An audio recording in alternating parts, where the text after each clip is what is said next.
हम तो कोई डॉक्टर होगा उनको दिखा देंगे। अब सुनने वाला कोई प्रवीण बानो है, वो है ये नहीं, हफ्ते में एक दिन आती हैं। अच्छा।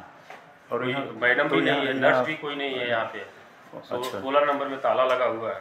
अच्छा। मैंने शिकायत भी की है सीएमओ साहब को। जी। कोई कुछ बताने तैयार ही नहीं है। क्या कह रहे हैं सीएमओ साहब? सीएमओ साहब बोल रहे हैं कि उनसे बात कर रही है, अधीक्षक जो है यहाँ के। अच्छा। उनका चैम्बर खाली है। अच्छा, अधीक्षक का भी चैम्बर खाली है, खुला हुआ, कोई बैठा ही नहीं उसमें। अच्छा।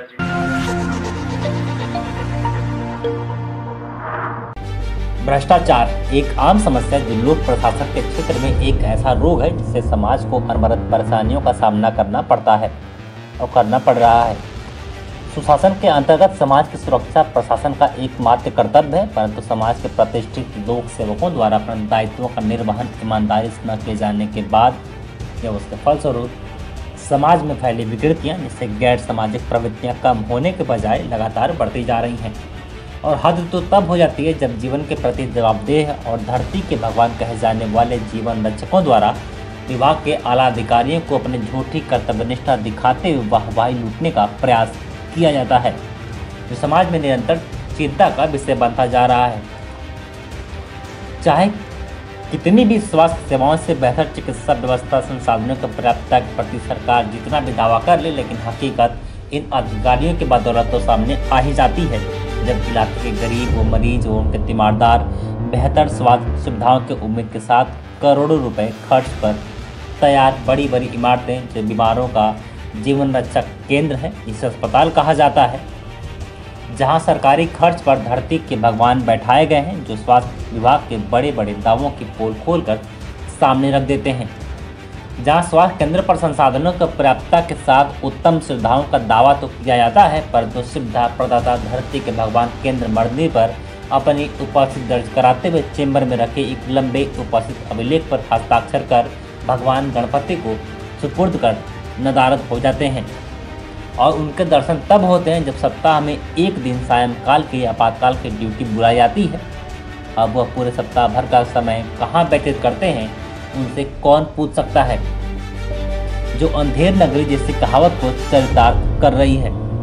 इसी प्रकार के भ्रष्टाचार का एक मामला उत्तर प्रदेश के पूर्वांचल के आजमगढ़ जिले के पश्चिमांचल में अवस्थित पवई इलाके के सामुदायिक स्वास्थ्य केंद्र का है, जहां पर कहने के लिए तो लगभग आधे दर्जन से अधिक चिकित्सा अधिकारी पदस्थ हैं, परंतु वास्तविक तौर पर देखा जाए तो सच्चाई कुछ अलग ही बयां करती नजर आएंगी। जहां पर नाम मात्र चिकित्सक के बदौलत अस्पताल संचालित किया जा रहा है, जहां पर अन्य चिकित्सा अधिकारी अपने आला अधिकारी की कृपा दृष्टि पर कहीं और मौज काट रहे हैं। उनमें से कुछ तो ऐसे भी जिन्हें सप्ताह में केवल एक दिन आपातकालीन सेवाओं के लिए देखा जा सकता है, वहाँ भी अस्पताल के अधिकारी व स्वास्थ्यकर्मी भले ही उनका दर्शन कर पाएँ, वहीं इलाकाई मरीज व उनके तीमारदार उनके दर्शन को तरस जाते हैं।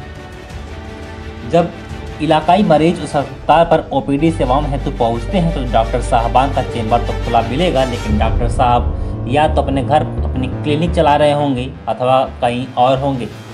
और जब उनके बारे में किसी स्वास्थ्यकर्मी से पूछा जाएगा तो वो अभी किसी न किसी प्रकार का बहाना बनाकर अपना पिन छुड़ा लेंगे।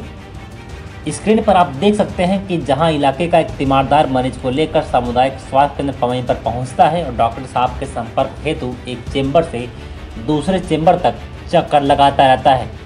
और जब सारे चेंबर खाली रहते हैं तो उसे जिले के मुख्य चिकित्सा अधिकारी महोदय ने उन डॉक्टर साहबान के बारे में अपनी इस प्रकार की समस्याओं के संदर्भ में अवगत कराने हेतु मजबूर हो जाना पड़ता है, और जिससे मुख्य चिकित्सा अधिकारी महोदय को खुद डॉक्टर साहब को फ़ोन करना पड़ता है। तब डॉक्टर साहब घूमते टहलते आराम से अपने चेंबर में आकर बैठते हैं और उस मरीज का उपचार करते हैं। गौरतलब मजेदार बात यह है कि चेंबर में अपनी कुर्सी पर बैठ मरीज देखने जिले के मुख्य चिकित्सा अधिकारी को समय समय पर निर्देशित करने हेतु विवश होना पड़ता है। आखिर ऐसा क्यों?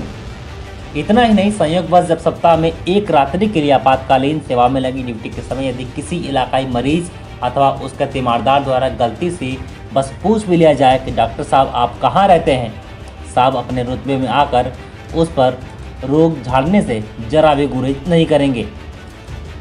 इसी प्रकार सामुदायिक स्वास्थ्य केंद्र पर पहुंचे कुछ ऐसे डॉक्टर जो नियुक्त हैं, जिन्हें डॉक्टर CS बिंद, डॉक्टर शाहिद अशरफ व डॉक्टर जितेंद्र गुप्ता, जिनके दर्शन उपस्थित अभिलेख में तो आप पा सकते हैं, लेकिन ओपीडी कक्ष से आप प्रतिदिन नदारद मिलेंगे। आखिर ऐसा क्यों कि लाखों रुपए वेतन पाने वाले डॉक्टर साहब केवल एक रात ही अपनी ड्यूटी देते हैं और करोड़ों की लागत से बनी इमारत में अपने आवास भी कब्जा किए बैठे हैं, जहां ना तो उनके आवास पर मुलाकात हो सकती है और ना ही एक चेंबर में।